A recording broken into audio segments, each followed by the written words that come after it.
Learning के process को इसी तरीके से अग्रसर रखते हैं, आगे ले जाते हैं। और आज हम लोग बात करेंगे आरएसआई पर, रिलेटिव स्ट्रेंथ इंडेक्स पर हम लोग बेसिकली बात करने वाले हैं। ठीक है, आरएसआई क्या होता है पहले तो वो समझना होगा, और उसके बाद आरएसआई के लिए सिर्फ आरएसआई तक सीमित रहना ज़रूरी नहीं है। आरएसआई में कई सारे तरीके होते हैं प्राइस को ट्रेड करने के, जिसमें से हम लोग यूज़ करते हैं एक आरएसआई डाइवर्जेंस। ठीक है, आरएसआई डाइवर्जेंस का मतलब क्या होता है पहले तो वो समझ लेते हैं। अच्छा, आरएसआई का सेशन अगर अभी आप लोगों ने नहीं देखा है तो नीचे डिस्क्रिप्शन में टेलीग्राम का लिंक है। इस सेशन को कंप्लीट देखने के बाद आरएसआई के सेशन को जाकर आप टेलीग्राम को ज्वाइन करके वहाँ से देख सकते हैं। मैं उस वीडियो को वहाँ पिन कराने के लिए अभी बोल दूंगा। ठीक है, देखिए आरएसआई डाइवर्जेंस, पहले तो आरएसआई और डाइवर्जेंस को अलग अलग समझिए कि इसका मूल अर्थ क्या बनता है, उसके बाद इसके बेसिक को क्लियर करें और फिर कैसे इसको यूज़ करना है वो हम जानेंगे। मैं आपको बता दूं, इस सेशन में जितने भी आपने आज तक डाइवर्जेंस सीखे होंगे वो सारे रूल्स आपके दता रह जाने वाले हैं, क्योंकि आरएसआई को यूज़ करने का तरीका अलग होता है और डाइवर्जेंस को यूज़ करने का तरीका बिल्कुल अलग होता है। ठीक है, समझिए आरएसआई क्या होता है बताइए। मैं बोलता हूँ relative strength index. Relative strength index का मतलब हुआ स्टॉक अपने इंडेक्स के रिलेटिवली कितना स्ट्रांग है, उसकी स्ट्रेंथ कितनी स्ट्रांग है वो। और दूसरा तरीका इसको कहते हैं कि प्राइस में स्ट्रेंथ कब होगी, आरएसआई का स्ट्रांग होना किस पर डिपेंड करता है ये जानना। ठीक है, अगर प्राइस में मजबूती है, स्ट्रेंथ है, तो वो किसके बिहाव पर होती है।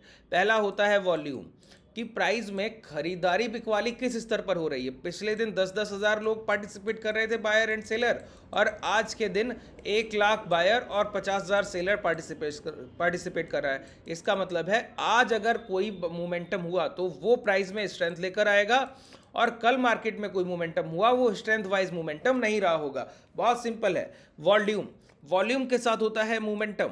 मोमेंटम का मतलब होता है प्राइस कितनी तेजी से उतार चढ़ाव कर रहा है। अगर खरीदारी हो रही है तो प्राइस को मोमेंटम करना चाहिए ना, तभी नहीं करेगा जब हायर लेवल पर कहीं सेलिंग ऑर्डर्स पड़े होंगे, एक सेलिंग जोन होगा या वीक प्राइस होगा।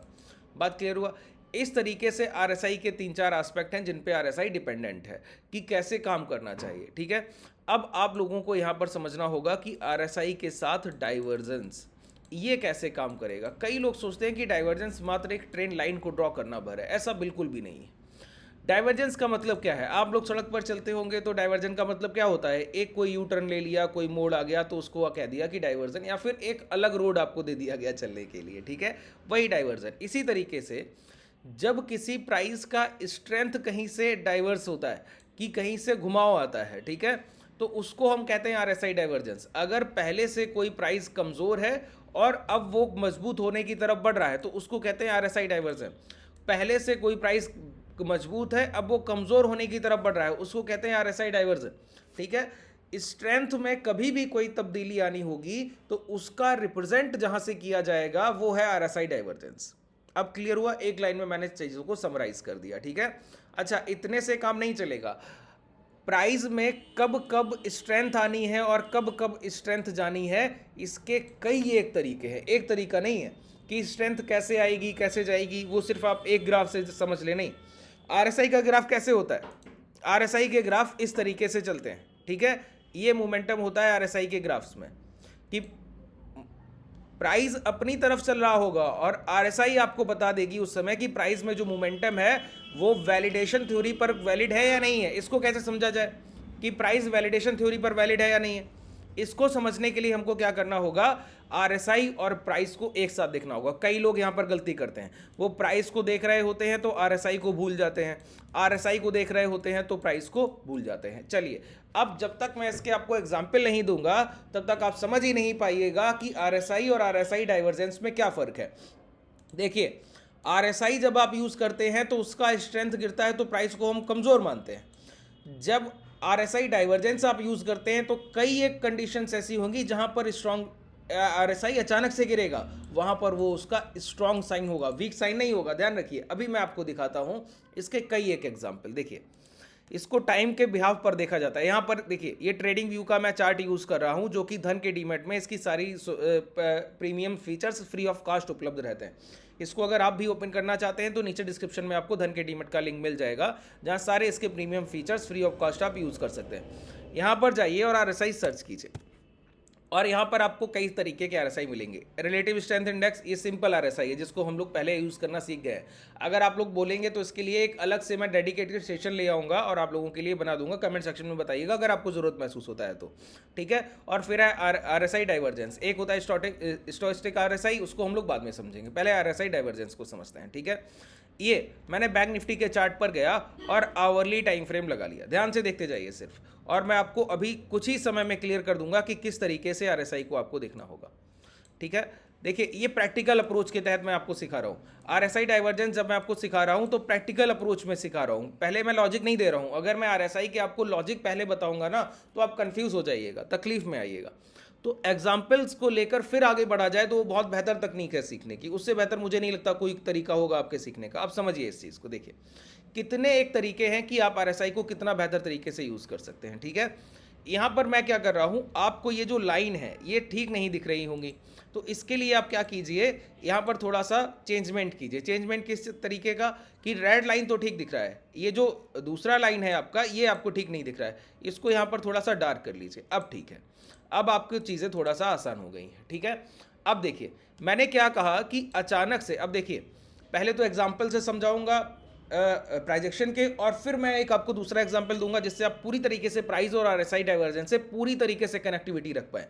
इस पूरे सेशन को एंड तक देखिएगा, लास्ट में चीज़ें आपके लिए समराइज होंगी। अभी मैं चीज़ों को तोड़ तोड़ कर बता रहा हूँ, ठीक है, कि आपको समझने में कोई तकलीफ ना हो। अब पहले प्राइस को देखिए, मैंने क्या कहा, प्राइस और इंडिकेटर एक साथ चलते हैं सर। अगर आप सिर्फ इंडिकेटर पर बिलीव कर रहे हैं तो गलत हो जाएंगे, प्राइस पर बिलीव कर रहे हैं तो ठीक हो जाएंगे, लेकिन सिर्फ इंडिकेटर पर अगर बिलीव किया तो 100% गलत हो जाएंगे। समझिए यहां पर क्या हो रहा है, ध्यान से इस प्राइस स्ट्रक्चर को देखिएगा और देखिए कैसे आपको पता लगेगा कि ये मूवमेंट यहीं से क्लियर हो गया था कि आने वाला है। समझिए प्राइस यहां पर मोमेंटम की पहले एक मोमेंटम में था और मोमेंटम में प्राइस हायर साइड मोमेंटम कर रहा था, ठीक है। इस हायर साइड मोमेंटम के बाद प्राइस में क्या हुआ, एक डाउनवर्ड्स मोमेंटम की शुरुआत हुई। जब ये प्राइस यहां से 48,200 से गिरा और एक लो लगाया 47,200 के, तो आप गौर कीजिए आरएसआई जो 11 के आसपास डाइवर्जेंस ट्रेड कर रहा था वो अचानक से एक लो लगा गया -31 के आसपास के। देखिए यहाँ पर जो भी डेटा है इससे हमको अभी कोई भी लेना देना नहीं, सिर्फ वैल्यू लिखी है। मैं कहूँ कि 20 के ऊपर स्ट्रांग होगा, 10 के ऊपर स्ट्रांग होगा, ऐसा कुछ भी नहीं, ठीक है। सिर्फ हमको इस चार्ट से मतलब है, आरएसआई के इस लाइन चार्ट से मतलब है, और कुछ भी लेना देना नहीं है। ध्यान रखिए वैल्यू सिर्फ इसलिए कि आप उससे कनेक्ट कर फील कर पाएं कि 12 के आसपास की डाइवर्जेंस थी, अब ये लगभग 30 के आसपास की डाइवर्जेंस आ गई, तो एक नेगेटिव डाइवर्जेंस। लेकिन यहाँ पर समझिए पहले हम लोग एक बड़े मोमेंटम में थे। अब ध्यान से सुनिएगा जो मैं बताना चाह रहा हूँ। बड़े मोमेंटम में थे तो 45,700 का प्राइस कहाँ तक चल कर गया, 48,200 के आसपास तक। 45,700, 48,100, 45,700 से 46,300 पॉइंट, 47,1300 पॉइंट, 48,2300 पॉइंट और 100 पॉइंट एक्स्ट्रा, तो आप समझिए तो 2400 पॉइंट का मोमेंटम है। 2400 पॉइंट का मोमेंटम है। बहुत ध्यान से सुनिएगा जो चीज़ें बता रहा हूँ, इससे बेहतर डाइवर्जेंस आप कभी नहीं सीखने वाले हैं। लाइफ लॉन्ग मैं गारंटी के साथ लिख कर दे दूंगा आपको, ठीक है। ये जो चीज़ें हैं ये बहुत प्रैक्टिकल, जब आप ट्रेड करते हैं मार्केट को तब कहीं आप चीज़ों को इस तरीके से इंप्लीमेंट कर पाते हैं। आसान चीज़ें नहीं है इसको समझना, ठीक है। ये 2400 पॉइंट का मोमेंटम है। अब जरा आरएसआई पर आइए। ये जब लो लगा है तो आरएसआई का डाइवर्जेंस था -14, और जब इसने हाई लगाया तो हाई लगाया -23, 23 तक चलकर गया -14 से। टोटल मोमेंटम कितना है, नियर अबाउट 40 पॉइंट्स। 40 पॉइंट का डाइवर्जेंस हुआ है, और किसके बिहाफ पर, 40 पॉइंट के डाइवर्जेंस में प्राइस कितना चल कर गया है, 2400 पॉइंट, ठीक है। अब ध्यान दीजिए हुआ क्या है, प्राइस ने जब पहला अपना डिप लिया, पहला डिप समझिए, पहले डिप का मतलब हुआ प्राइस ने 48,150 या 48,200 से एक लो लगाया जो था 47,255 के आसपास। तो ये पूरा 155 से 255 के आसपास का लो है, तो इसको आप 900 पॉइंट का मोमेंटम बोल सकते हैं। 900 पॉइंट्स का मोमेंटम है डाउनवर्ड्स। ये पॉजिटिव मोमेंटम था, प्राइस चल कर गया था और इसके अगेंस्ट में प्राइस गिर कर आया है, ठीक है। तो मोमेंटम कितना है, 900 पॉइंट का स्ट्रक्चर में मोमेंटम है। और कितने पॉइंट्स आरएसआई खिसक गया नीचे बताइए, ये 10-11 का आरएसआई था नियर अबाउट, अगर आप इस वैल्यू को देखें तो 12 मिलती है, और ये लो लग गया है 32 का, ठीक है। 32 और 12 कितना होता है, 44 पॉइंट्स नेगेटिव आरएसआई हो गया जब 900 पॉइंट का गिरावट आया, ठीक है। ध्यान से समझिए 40 पॉइंट्स पॉजिटिव आरएसआई हो गया था जब 2400 पॉइंट बाजार चला था, तब 40 पॉइंट चल पाया था, और गिर गया है 44 पॉइंट मात्र 900 पॉइंट की गिरावट में। ये होता है एक अच्छे बायर का साइन। मैंने क्या कहा? अच्छे खरीदार का साइन है ये कभी भी डाइवर्जेंस में इतनी बड़ी गिरावट देखने को मिले कंपैरेटिवली, जितना पहले मूव आया है उससे कंपेयर करके, ठीक है। जब आपने इतना बड़ा गिरावट देखा तो आपको पता लगा कि 900 पॉइंट के मात्र मोमेंटम में ही 44 पॉइंट आरएसआई डाइवर्जेंस हो गया, और यहाँ 2400 पॉइंट का हायर साइड मोमेंटम हुआ और 40 पॉइंट का डाइवर्जेंस हुआ था। आप कंपेयर करते हैं, आपको बायर यहीं पर स्ट्रांग लग जाएंगे। क्यों?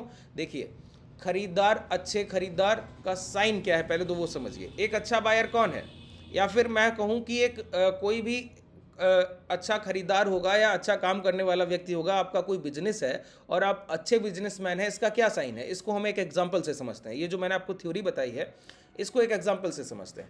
मान लेते हैं कि आप डेली बेसिस पर योगा करते हैं, करते ज़रूर होंगे, करना भी चाहिए, है ना, ज़रूर। जो लोग नहीं करते हैं ज़रूर कीजिए। डेली बेसिस पे रेगुलर है, आपका कंसिस्टेंसी है कि रोज़ आप योगा करते हैं। रोज़ योगा करते हैं तो आप बहुत एनर्जेटिक रहते हैं, अंदर से एक पावर महसूस होता है जिससे आप पूरा दिन अपना एनर्जी को फील कर पाते हैं और अपना जो भी काम है वो अच्छे ढंग से कर पा रहे हैं। अचानक से एक दिन क्या हुआ कि आपने अपना रूटीन मिस किया और आपने एक दिन मॉर्निंग को जल्दी नहीं उठ पाए, देर से उठे, तो आपने योगा मिस कर दिया। आप जल्दी अपने बिजनेस पर, व्यापार पर चले गए या जॉब पर चले गए। उस दिन आपने इतना लो फील किया, कि इतना रिग्रेट महसूस किया कि आपको लगा कि ये तो बहुत गलत हो गया। अब अगले दिन आप ज़रूर योगा कीजिएगा, क्योंकि आपको बहुत रिग्रेट फील हुआ। और वहीं पर एक और दूसरे व्यक्ति हैं जो डेली बेसिस पर योगा कर रहे हैं, लेकिन उनको क्या है, उन्होंने एक दिन योगा किया, 2 दिन, 5 दिन, 8 दिन कंसिस्टेंसी चली, और 2 दिन उन्होंने बीच में स्किप किया, लेकिन उनको कोई रिग्रेट नहीं हुआ, किसी भी बात का रिग्रेट नहीं हुआ, ठीक है। इसका मतलब है वो आगे भी ये अपना स्किप का रूटीन जारी रखेंगे। वो जो कंसिस्टेंसी है वो वीक है, वो अच्छे योगा करने वाले व्यक्ति नहीं है। और आपने एक दिन में इतना लो फील कर लिया है, अपने आप को इतना रिग्रेट में ला दिया है कि आप अगले दिन जाकर जरूर कीजिएगा, और जल्दी उठकर 2 घंटे कीजिएगा, पिछले दिन का भी कवर कीजिएगा। यही एक अच्छे बायर और एक अच्छे सेलर का साइन होता है। एक अच्छा खरीदार जब खरीद रहा था तो वो क्या कर रहा था, वो प्राइस को 23 से सोचिए 40 पॉइंट का मोमेंटम डाइवर्जेंस में किया और 2400 पॉइंट चला दिया, और सिर्फ 900 पॉइंट गिरा तो इतना आरएसआई गिर गया, स्ट्रेंथ इतना वीक हो गया कि बायर्स को खरीदना पड़ेगा। तो बायर्स कितनी जल्दी 900 पॉइंट के मोमेंटम में ही रिग्रेट में आ गए, ठीक है। तो यहीं पर क्लैरिटी मिल गई, इसी जब इतना गिरावट हुआ तभी क्लैरिटी मिल गई कि प्राइस में अचानक से एक बिकवाली तो बड़ी आई है, नो डाउट, प्राइस अचानक से 900 पॉइंट गिर गया, लेकिन एक बात तय है कि इस प्राइस में एक भी अगर स्विंग हाई निकलेगा तब जो ट्रेड अपॉर्चुनिटी बनेगी वो इतनी बेहतर होगी कि प्राइस दोबारा पीछे मुड़कर नहीं देखेगा। अब इस चीज़ को समझिए जो मैंने अभी आपको बताई। मैंने कहा एक भी ट्रेड अपॉर्चुनिटी मिलेगा तो आप उसको ऐसे ग्रैब कीजिएगा कि कभी भी आपने पिछला कोई ट्रेड नहीं किया, मतलब आप बड़ी क्वांटिटी को ट्रेड कर सकते हैं जब भी डाइवर्जेंस इस तरीके का कोई पिक्चर आपको दिखा दे। देखिए, आरएसआई डाइवर्जेंस को यूज़ करने के बहुत सारे तरीके हैं, उसमें से मैं सिर्फ एक कॉन्सेप्ट आपको यहाँ पर डिलीवर कर रहा हूँ। जब आप क्लासेस में आएंगे तो मैं आपको बताऊँगा आरएसआई और आरएसआई डाइवर्जेंस को अलग अलग कैसे आप स्पेसिफिक रूप से यूज़ करते हैं, ठीक है। समझ लीजिए यहाँ पर बहुत बेहतर तरीके से, यहीं मैं आपको बहुत सारी चीज़ें सिखा दे रहा हूँ, ठीक है। बहुत ध्यान से समझिए। मैंने क्या बोला कि प्राइस में एक गिरावट हुई और डाउनवर्ड्स मोमेंटम के बाद क्या हुआ, आरएसआई बहुत नेगेटिव हो गया, इसका मतलब है वहाँ पर बाइंग उठेगी। बाइंग उठने में प्राइस क्या होगा, धीमा होगा। लेकिन पहले एक प्राइस में प्रॉफिट बुकिंग आया है तो प्राइस यहाँ पर कंसोलिडेशन करेगा या रिट्रेसमेंट करेगा, ये कहना मुश्किल। ये नहीं कहा जा सकता कि यहीं पर रुक कर टाइम गुजारेगा या रिट्रेसमेंट करते हुए टाइम गुजारेगा। तो होता क्या है, जब भी इस तरीके का स्ट्रक्चर बनता है तो प्राइस यहाँ पर क्या करता है, एक टाइम को व्यतीत करता है। एक्यूमुलेशन टाइम टेकिंग प्रोसेस है, खरीदारी एक टाइम टेकिंग प्रोसेस है। वो प्राइस में अगर कहीं पर बायर्स आ गए तो वो प्राइस को सबसे पहला काम क्या करते हैं, धीमा कर देते हैं। तो यहाँ पर देखिए, इस गिरावट के बाद जब ये प्राइस नीचे आया तो धीरे धीरे प्राइस क्या हुआ, धीमा हुआ। मैंने कहा आरएसआई विद प्राइस। अब आरएसआई ने आपको बता दिया कि आपको खरीदारी की तरफ देखना है, शॉर्ट सेलिंग की तरफ नहीं। तो खरीदारी के लिए मैंने आपको बता रखा है, जब लास्ट स्विंग हाई निकलता है तब बायर्स वहां पर एक्यूमुलेशन एंड फेस में होते हैं कि अब खरीदारी हो चुकी जितनी होनी थी, अब प्राइस मोमेंटम की तरफ बढ़ने वाला है। अच्छा, यहां पर एक साइन आपको मैं और दिखाऊं, प्राइस ने जितना यहां पर अपना स्ट्रेंथ खोया, लास्ट सिर्फ एक कैंडल के कवर अप में, देखिए 47,230 का प्राइस है और ये जो हाई लग गए हैं वो 47,800 के नियर अबाउट के हाई है, ठीक है। तो ये देखिए, सिर्फ 4, 5, 600 पॉइंट के मोमेंटम में प्राइस ने क्या किया, जितना आरएसआई डाइवर्जेंस हुआ था उसको लगभग लगभग पूरा ही कवर कर लिया, और इसके बाद ये जितनी गिरावट हो रही है, अब आप आरएसआई देखिए सस्टेन कर रहा है और इस लो को 31 के लो को ब्रेक ही नहीं कर रहा है। तो ये क्या है, प्राइस में तो रिट्रेसमेंट दिख रहा है, आरएसआई बता रहा है कि एक्यूमुलेशन चल रहा है, प्राइस एक आरएसआई का जो स्ट्रेंथ है वो एक रेंज में रह गया है। इसने यहाँ पर बता दिया क्या कि यहाँ पर ये जो प्राइस है वो बायर साइड है, खरीदारी चल रही है, सेलिंग चली नहीं रही है, शॉर्ट सेलिंग हो ही नहीं रही है। आप सिर्फ कैंडल के साइज देखिए और आरएसआई का ये डाइवर्जेंस देखिए। अब आरएसआई ने एक कंसोलिडेशन फेज ले आया, देखिए मार्क कर दूं इसको मैं, पूरा एक देखिए पूरी तरीके से प्राइस एक जर्नी की तरह काम करता है। आपको वन बाय वन चीज़ों को ध्यान से देखना होता है। पहले हम लोगों ने अप ट्रेंड के मोमेंटम को कंपेयर किया डाउनवर्ड्स ट्रेंड के मोमेंटम से, फिर देखा कि आरएसआई ने किस तरीके से हम लोगों को बताया कि यहाँ पर बायर अचानक से जल्दी आ गए, क्योंकि अचानक से प्राइस में कमजोरी बहुत आ गई, तो खरीदारी के जोन जो है वो जल्दी आ गए। यही कमजोरी अगर यहाँ आती तो सेलिंग जोन और नीचे तक प्राइस को ले जाता, बाइंग और लोअर लेवल पर होती। अब बाइंग की शुरुआत यहीं पर हो गई। कैसे पता लगता है बाइंग की शुरुआत यहीं पर हो गई, इस कैंडल का साइज देखिए, अगली कैंडल में इतनी बिकवाली हुई थी और इस कैंडल में फिर विक साइज देखिए, और आरएसआई भी मल्टीपल कंफर्मेशन है यहाँ पर। अगर आप प्राइस को समझते हैं और फिर आरएसआई को देख रहे हैं तो कंफर्मेशन में कोई तकलीफ ही नहीं, बिल्कुल मल्टीपल कंफर्मेशन के साथ आपको बताया जा रहा है कि प्राइस किस तरीके से काम कर रहा है। अब देखिए यहाँ पर जब भी रिट्रेसमेंट हो रहा है आरएसआई खुद को नीचे नहीं लाने दे रहा है, मतलब स्ट्रेंथ स्ट्रांग होती जा रही है, क्योंकि लोअर लेवल पर यहाँ पर एक अच्छी खरीदारी हो गई है। अब आपको लगेगा प्राइस गिर रहा है, नहीं गिर नहीं रहा है, वो कहीं ना कहीं एक जगह रुकेगा जहां उसको बड़ी डिमांड मिलेगी, वहां से टर्न अराउंड होगा और ऊपर की तरफ निकल जाएगा। तो इसके लिए हमको क्या करना होता है, लास्ट सपोर्ट एरिया मार्क करके बैठिए। क्या कीजिए, लास्ट सपोर्ट एरिया मार्क करके बैठिए। और मैंने कहा अब यहां पर जब तक ये चलेगा चलने दीजिए, आप सिर्फ लास्ट सपोर्ट एरिया के साथ हर लास्ट स्विंग हाई पर नजर रखिए, हर लास्ट स्विंग हाई पर नजर रखिए, ठीक है। कोई भी लास्ट स्विंग हाई निकलेगा, देखिए अभी लोअर लोस के फॉर्मेशन लगते जा रहे थे, पहले ये इक्वल लो में आए, अब प्राइस ने अपना ये लास्ट स्विंग हाई यहाँ निकाल दिया, मार्क कर लीजिए। अब समझ लीजिए कि डाइवर्जेंस पूरी तरीके से जितना आपने देखा था वो सारी थ्योरी वैलिड हो गई। अब बाइंग साइड आपको देखना है, क्योंकि बायर्स तो यहीं खरीदने लगे थे, प्राइस तो पैनिक में प्रॉफिट बुकिंग की वजह से गिर गया। इंस्टीट्यूशनल बायर का बाइंग जोन तो यही है, इंस्टीट्यूशनल बायर्स का बाइंग जोन क्या है, ये रेंज है 48,200 से 47,200, 300, 400, 500, ये रेंज था। प्राइस नीचे आ रहा था लेकिन ये रिट्रेसमेंट था, रिवर्सल नहीं था। अब यहाँ पर देखिए दोबारा से आप बाइंग रेंज में आए, ऊपर आए, मैंने कहा यहाँ पर क्या बनेगी, खरीदारी बनेगी। प्राइस एक स्विंग लो लगा कर गया, मार्क कर लिया। अब इसी स्विंग लो के नीचे की क्लोजिंग के स्टॉप लॉस हैं और आप यहाँ पर आसानी से लॉन्ग पोजीशंस को एंटर कर सकते हैं। अब देखिए प्राइस क्या कर रहा है, ध्यान से समझिए।